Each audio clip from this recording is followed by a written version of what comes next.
La BCE avait du retard Oui. lorsque l'inflation a décollé après le Covid. Et je pense qu'elle a peur de faire la même erreur.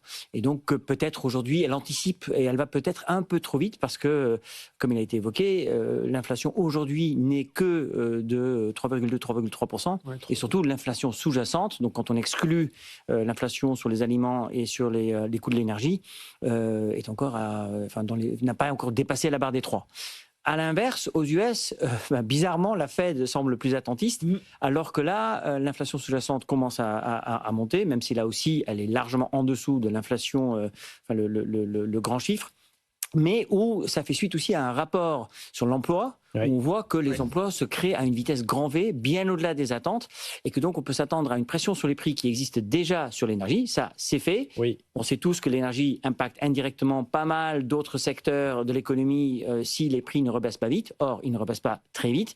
Et troisième point, s'il commence à y avoir une inflation sur les salaires, on peut pour le coup se dire qu'on n'est plus dans une inflation transitoire, aux US, je parle, mais dans une vraie inflation qui risque d'être durable. Et on peut donc s'attendre à une réaction de la Fed à un moment donné dans le courant de l'année 2026.